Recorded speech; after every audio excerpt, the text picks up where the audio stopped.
Shalom, Bapak Ibu Saudara. Kita melanjutkan pelajaran kita studi kristalisasi Injil Yohanes. Masih tentang Logos. Karena Logos pada mulanya adalah Logos. Logos itu bersama-sama dengan Allah. Dan Logos itu adalah Allah. Dan Logos ini menjadi manusia di ayat 14-nya, salah satu. Dan manusia Logos inilah yang berkata I am the bread of life, the light of the world. Dan yang saat ini kita pelajari, akulah jalan dan kebenaran dan hidup. Kita sudah berulang kali mengatakan bahwa untuk menafsirkan ini kita harus lihat konteksnya, di mana dia ditempatkan. Ya, kita tahu Injil Yohanes ada 3 bagian. Yang pertama itu pasal 1 sampai 8, di mana Yesus belum dikucilkan, dia masih pelayanan di dalam bait Allah, istilahnya di sini. Disitulah Yesus katakan I am the bread of life, I am the light of the world. Nah, kemudian di sini yang kedua Yesus sudah dikucilkan, pasal 9 dan pasal 12 ya. Di sini Tuhan Yesus katakan I am the door, I am the good shepherd, dan juga the resurrection and the life. Kita sudah bahas ini.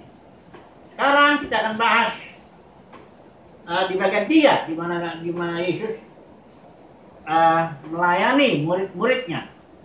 Pasal 13 sampai 21 ya. Di mana ini percakapan malam hari, ya malam terakhir lah katakan begitu ya. Dan kita sudah bahas jadi pasal 13 ini, 14, 15, 17, dua Tuhan Yesus, itu semuanya bicara tentang hubungan. Tidak ada bicara tentang surga, neraka, tidak ada bicara yang lain-lain mengenai hubungan.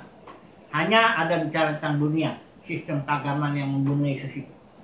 Jadi, akulah jalan dan kebenaran dan hidup, ini ada di pasal 14.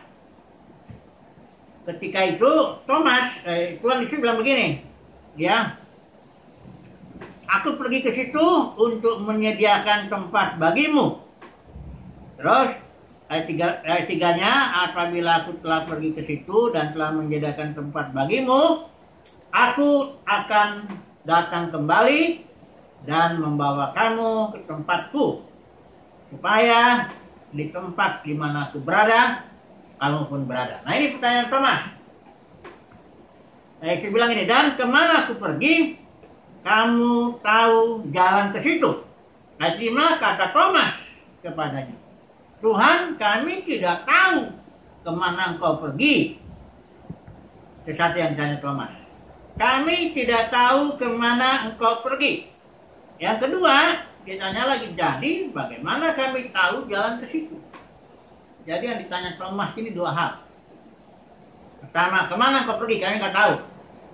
Kedua, kalau kami sudah tidak tahu kemana kau pergi, kami juga tidak tahu jalan ke situ. Yang pertama destinasi yang ditanya tujuannya Yesus itu kemana dia. Yang kedua, jalannya ke sana itu gimana. Nah ini, Yesus jawab. Kedua pertanyaan ini langsung dia Yesus. Perhatikan ini, ayat yang ke-6. Kata Yesus kepadanya, kepada Thomas, akulah jalan. Ya kan Thomas nanya, jalannya mana? Akulah, kata Yesus juga, jalan dan kebenaran dan hidup. Baru pertanyaan kedua dijawab lagi, tidak ada seorang pun yang datang kepada Bapa. Jadi destinasinya Bapa, jalannya Yesus. Jadi Yesus itu perginya bukan ke suatu tempat atau surga atau suatu lokasi geografis tertentu, entah di mana, bukan begitu. Menyediakan tempat katanya jalan-jalannya dari surga, bukan itu. Yesus pergi kepada Bapa. Nah, mari kita lihat ayatnya ini, ya. Coba dulu kita perhatikan dulu. Ini banyak nih ayatnya, tapi kita barangkali bacanya ini pasal 13 ayat 1 dan ayat 3 juga, ya. Kalau kita baca nih, ya, sudah tiba saatnya beralih dari dunia ini kepada Bapa.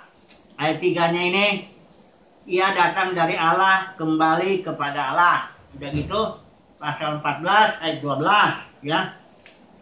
Dikatakan di sini, aku pergi kepada Bapa, ya. Pasal 14 ayat 28. Dikatakan di situ 28, aku pergi tetapi aku datang kembali ke sekiranya. Dikatakan di sini, aku pergi kepada Bapakku, ya. Kemudian pasal 16 ayat 5. Di situ juga dikatakan, tetapi sekarang aku pergi kepada Dia, ya. Kemudian 16 ayat 28 dikatakan di sini, aku datang dari Bapa dan aku datang ke dalam dunia. Aku meninggalkan dunia pula dan pergi kepada Bapa. Ya. Dan setelah bangkit pasal 20 ayat 17. Pasal 20 ayat 17. Ini dikatakan begini, dia bicara sama Maria Magdalena. Janganlah engkau memegang aku sebab aku belum pergi kepada Bapa. Jadi Yesus kalau bilang aku akan pergi ke suatu tempat, itu bukan tempat jasmani, bahkan bukan surga dalam pengertian konsep orang Kristen. Dia pergi kepada Bapa. Jadi Bapa itulah destinasinya Yesus itu, dan itulah juga destinasi kita. Jalannya adalah Yesus. Jadi destinasinya pribadi, jalannya juga pribadi. Ini sama sekali dari bicara tempat, dalam arti tempat jasmani. Ya. Jadi mari kita lihat satu-satu, ya. Lebih detail lagi. Apakah artinya the way? Apakah artinya the truth atau reality? Ya, reality, truth itu reality. Apa adanya sesuatu, kita lihat. Apa artinya the life? Karena tapi harus kita tangkap dulu bahwa Yesus pergi kepada Bapa menyediakan tempat bagi kita di sana, di dalam Bapa itu. Karena nanti dikatakan Bapa dengan Yesus datang ke dalam kita. Jadi rumah Bapa itu ya kita ini. Ya, coba kalau konsep jasmani itu mesti dibuang ya. Konsep kalau kita pikir surga itu suatu tempat di sana, nun jauh di sana, dengan jalan-jalannya dari emas, tugasnya nyanyi terus dan sebagainya, itu betul-betul nggak ada di Alkitab. Alkitab bilang destinasi kita itu Bapa di surga, pribadi, ya. Dan jalan menuju ke sana itu juga pribadi juga. Nah, mari kita melihat dulu. I am the way, ya. Jadi saya tahu kalau pribadi ya tentu bicara relationship, ya. Mari kita melihat yang pertama. I am the way, akulah jalan, kata Tuhan Yesus. Ya. Jadi banyak orang kan khotbah begini, jalan menuju surga. Nah, ini dalam dunia kekristenan ini, aduh, ya, surganya pun yang dibayangkan itu rumah jasmani dengan jalannya dari emas, ya. Entah apalagi cerita-cerita di sana, nyanyi terus dan sebagainya. Surga destinasinya pun sudah salah, konsepnya ya, bayangannya, jalannya pun katanya kalau mau surga, ya sering kan dengar khotbah jalan menuju surga, ya. Dia kasih metodenya, ya metodenya ya entah harus bikin ini, harus bikin itu, ya harus ikutin kebaktian begini begitu, liturgi, bahkan ada yang suruh bayar perpuluhan, begini begitu. Jadi jalan menuju surga yang dimaksud itu jadi seolah-olah metode, bicara metode, ya, bicara liturgi, ya, bicara aturan-aturan. Padahal jalannya itu kan pribadi. Nah, jadi kalau mau sampai kepada Bapa yang harus bangun hubungan dengan Yesus itu. Relationship itulah jalannya, ya. Kalau ditanya orang gimana jalan ke surga, ya bangun hubungan dengan Yesus, bukannya bikin ini, bikin itu, aturan ini, aturan itu, liturgi ini, liturgi itu. Ada yang bilang juga kalau mau ke surga ya mesti kebaktian, di gedung maksudnya. Karena ada ayatnya Ibrani 10:25 itu, jangan kamu tinggalkan pertemuan-pertemuan ibadah. Dia nggak tahu bahasa Ibrani, bahasa Yunaninya pertemuan itu epi sunagoge. Epi itu artinya di atas, sunagoge itu tempat berkumpul. Jadi artinya jangan tinggalkan perkumpulan yang di atas, yang di alam dimensi lebih tinggi, perkumpulan dalam roh. Paulus pernah bilang, sekalipun dalam jasmani aku tidak hadir, secara roh aku hadir. Jadi orang yang mau beribadah itu di dimensi lebih tinggi itu ibadah dalam roh. Ya, menyembah Tuhan dalam roh. Kalau kita hidupnya dalam roh, baik sedang baca Alkitab, sedang nyuci, sedang ngepel, sedang masak, sedang apapun, kalau ibadah sedang kondisi kita dalam roh, kita sedang episunagoge, bertemu di alam-alam yang lebih tinggi. Kalau orang datang ke gedung tapi rohnya nggak kemana-mana, kacau balau, itu nggak episunagoge. Biarpun dia datang ke gedung itu ngasih perpuluhan, ikut nyanyi, ikut liturgi ini, liturgi itu, ikut aktivitas, biarpun dia ke gedung itu 30 tahun pun dia ke gedung ibadah, dia tidak beribadah dalam arti seperti Ibrani 10:25, nggak episunagoge. Jadi pengertiannya, jalan menuju surga, menuju Bapa itu, ya kita harus ibadah dalam roh, fellowship dengan Tuhan Yesus dalam roh, menyembah juga dalam roh. Ini enggak, bukan metode ya, jalan itu bukan metode, ini jalannya soal pribadi ini. Jadi jalan menuju ke surga itu bukan metode ini dan itu, syarat ini dan itu, ngikuti liturgi ini dan itu, datang ke gedung, bukan itu. Jalan menuju surga itu adalah membangun hubungan dengan Yesus secara pribadi dalam roh. Ini dia nih, ya. Nggak ada hubungannya juga perpuluhan lah, yang buah sulung lah, yang ini yang itu, nggak ada itu, ya. Jadi sekali lagi, I am the way, kata Yesus. Akulah jalan. Berarti kita harus bangun hubungan dengan Yesus supaya sampai kita kepada Bapa. Ya, inilah pertama, the way. Berikut, the truth. Kebenaran itu juga pribadi. Ya, bukan teori yang benar, bukan doktrin, bukan teologi apa, bukan. Truth itu adalah reality, yang adalah orang. Apa adanya, yang real itu adalah orang. Ini kalau kita bandingkan ya, Yesus itu, itulah dia realitanya. Kalau kita lihat dulu ya, perjanjian lama dan yang baru nih. Perjanjian lama itu simbol, atau dibilang tanda ya, atau dibilang apa ya, bukan realitanya. Realitanya itu di sini, di perjanjian baru, yaitu pribadi Yesus. Ya, makanya kalau di sini perjanjian lama, domba-domba disembelih, ya, upacara-upacara semuanya itu simbol. Domba yang sejatinya ini pribadi Yesus, ya.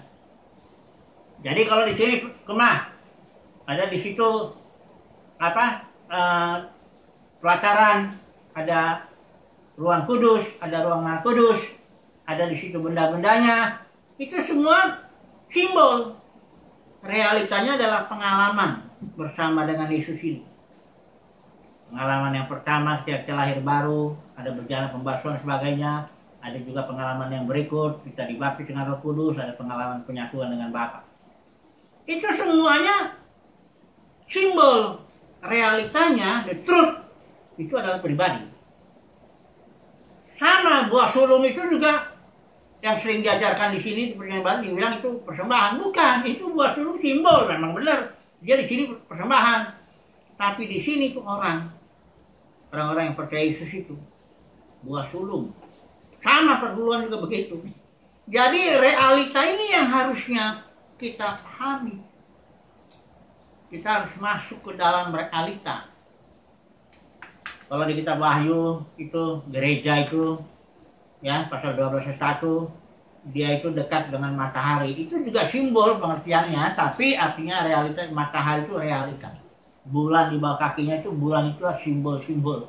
Perjanjian lama itu simbol-simbol aja, bulan di bawah kaki. Sinar pantulan, sinar yang sejatinya sebenarnya matahari itu. Jadi gereja harus hidup di alam realita, jangan di alam simbol-simbol, liturgi-liturgi, peraturan-peraturan.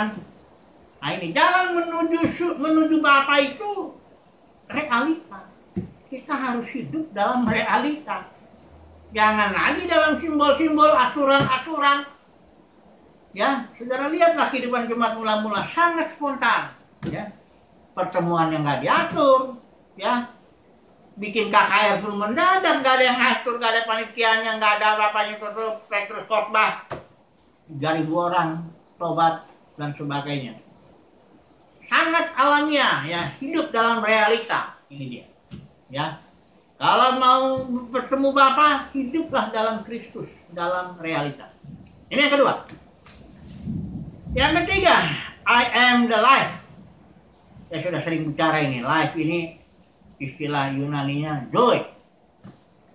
Ya, diterjemahkan sering di sini joy itu hidup kekal. Nah, ini ada sedikit kesalahan ya, terjemahan kekal itu seolah-olah jadi bicara lamanya atau kuantitas ya. Lamanya waktu hidup itu, hidup kekal itu, padahal bukan. Hidup kekal itu bicara kualitas, keberbedaan jenisnya, keberbedaan kualitasnya. Joy itu adalah jenis hidup yang dijalani oleh Allah saat ini, oleh Bapa, oleh Tuhan Yesus.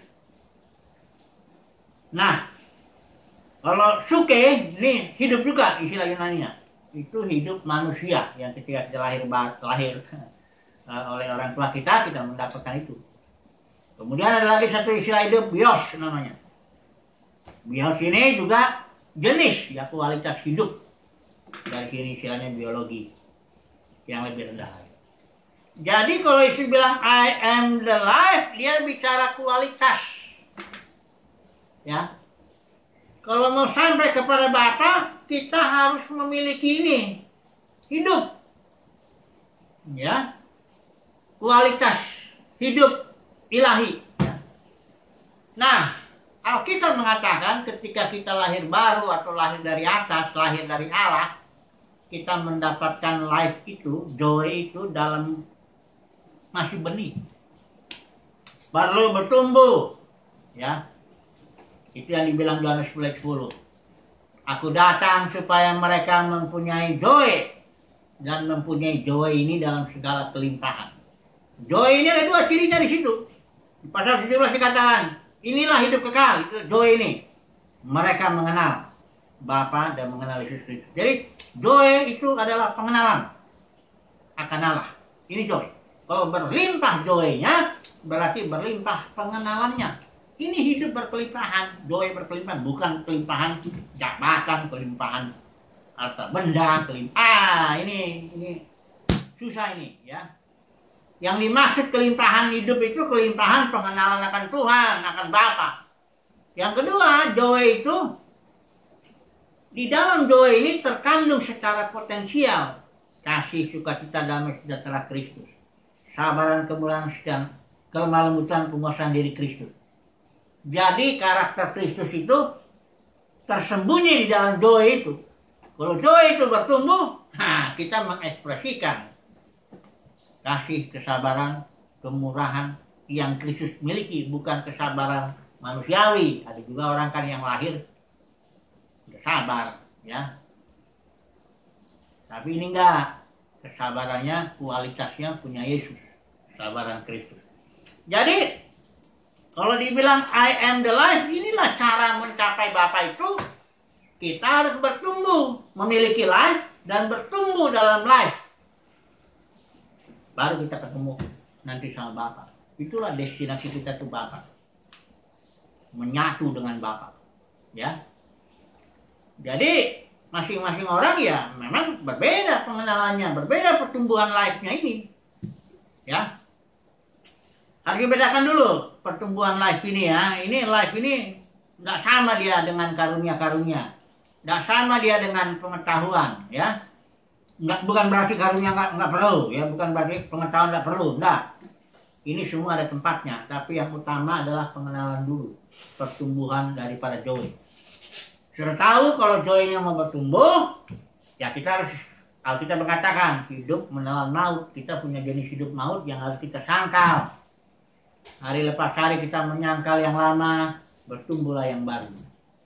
Jadi, saya langsung masuk pada kesimpulan. Kesimpulan kita, destinasi atau tempat yang Yesus akan pergi ke sana itu adalah Bapa pribadi. Itu destinasinya, tujuannya. Begitulah juga tujuan kita. Ya, tujuan kita adalah Bapa. Kesatuan itu dengan Bapa. Yang kedua, kesimpulan kita jalannya itu adalah Yesus pribadi. Yang diuraikan di sini dia the way, the truth, and the life. Jadi Bapak Saudara, jangan lagi kita kembali kepada kekristenan ini. Dunia kekristenan sudah menjadi kacau dia. Surganya pun konsepnya jasmani, jalan menuju ke sananya juga berupa metode-metode, aturan-aturan, liturgi-liturgi, syarat-syarat dan sebagainya. Banyak orang nggak nyampe surga itu nanti, sebab surga nggak ada. Tapi kalau kita paham tujuan kita Bapa, jalan kita menuju ke sana Yesus, dan dia juga adalah life itu bagi kita. Yesus Kristus itu adalah hidup bagiku, hidup adalah Kristus. Begitulah cara singkat, mudah-mudahan sharing ini bisa sedikit membukakan bagi kita ya mengenai destinasi kita, tujuan kita adalah pribadi Bapa itu. Sementara jalan kita, bahkan kebenaran kita, bahkan life hidup kita itu semuanya adalah Kristus. Haleluya. Puji Tuhan.